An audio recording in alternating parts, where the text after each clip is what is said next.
कृष्ण हरी. तर आज मी तुमच्यासाठी नवीन ब्लॉग घेऊन आलेली आहे. नायगाव कोलीवाडा गावात श्री वाल्मिकेश्वर मंदिरात ईश्वरी पारायण व श्री राम जन्मोत्सव कसा साजरा केला जातो हे मी तुम्हाला या ब्लॉगमध्ये दाखवायचा प्रयत्न करेन. नक्की शेवटपर्यंत बघा.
वल्ली प्रगट केली ध्यान राज माझी ध्यान राज राज ध्यान राज माझी माझी ध्यान राज राज माझी राज माझी ध्यान राज माझी ध्यान राज माझी योगाची माऊली वल्ली प्रगट केली वल्ली प्रगट केली ध्यान राज माझी ध्यान राज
सगळ्यांनी पाठीमागे भजन म्हणायचं.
काही मदत नको का?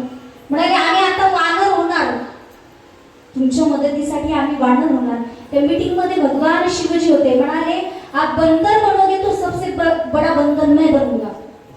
बजरंगबली सबसे बड़ा बंदर मैं बनूंगा. पहा, राम अवताराचं एक कारण तुम्हाला सांगते. सूर्य ज्यावेळी आपल्या डोक्यावर येतो आणि आपली सावली आपल्या पायाखाली येते, त्या क्षणाला भगवंताचा अवतार भगवान या ठिकाणी प्रकट झालेले आहेत. बोला प्रभू रामचंद्र भगवान की, बोला प्रभू रामचंद्र भगवान की, पवन सुत हनुमान की.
मनू हाय, कसा आहे आमरस? मस्त आहे.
आज रामनवमीच्या निमित्ताने श्री वाल्मिकेश्वर मंदिर नायगाव कोलीवाडा येथे धर्मजागृती मंडळ नायगाव यांच्या वतीने हा राम जन्मोत्सव मोठ्या उत्साहाने साजरा केला गेला. त्यानिमित्ताने सकाळी काकड आरती, त्याच्यानंतर दहा वाजता हरिभक्तीपरायण श्री अनुराधा तळेकर ताई यांच्या कीर्तनाने हा जन्मोत्सव साजरा केला. तरी सर्व भाविकांनी कृपया रामनवमी पुढील वर्षीही मोठ्या उत्साहाने उपस्थित राहून सदर कार्यक्रमाची आपली शोभा वाढवून आम्हाला सहकार्य करावे. पाणी भिजू शकत नाही आणि वारा वाळू शकत नाही असा आत्मा माझ्या याच्यात येऊन बसलेला आहे. म्हणजेच तोच आत्माराम.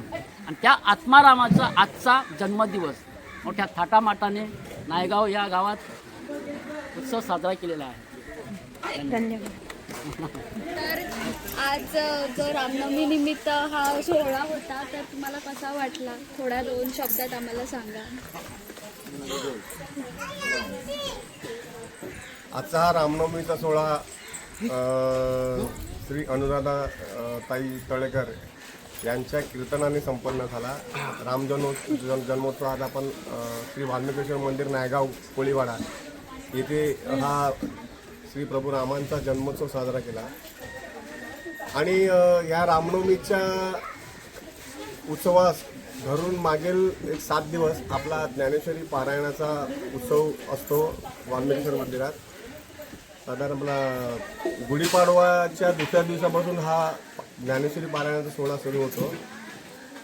सकाळी 9 ते संध्याकाळी 5:30 या या वेळेदरम्यान हा कार्यक्रम होत असतो. या 7 दिवसात जो पारायण सोहळा होतो त्यास आपले हरिभक्त परायण श्री गणेश महाराज शास्त्री यांच्या नेतृत्वामध्ये हा सोहळा पाडला जातो. आणि नायगावातले तसेच परिसरातील सगळे सद्भाविक या कार्यक्रमास 7 दिवस उपस्थित असतात. त्या कार्यक्रमाची सांगता रामनवमीच्या 1 दिवस आधी पारायण उत्सवाची सांगता होते. आणि आज हा सकाळचा राम जन्मोत्सव साजरा केला जातो. आजच्या दिवशी सकाळी पहाटे 6 वाजता श्री काकड आरती होते.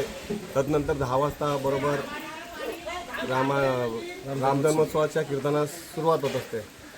तरी आम्ही सर्व नायगाव कोळीवाडा तसेच परिसरातील सर्व सद्भाविकांना विनंती करतो, पुढल्या वर्षी ह्याच वेळेत हा कार्यक्रम असणार आहे. तरी सर्वांनी कृपया बहुसंख्येने या कार्यक्रमास उपस्थित राहून कार्यक्रमाची शोभा वाढवावी. धन्यवाद. रामकृष्ण. सद्गुरु नित्यानंद स्वामी महाराज की जय. श्री कृष्ण प्रेमी वाणी.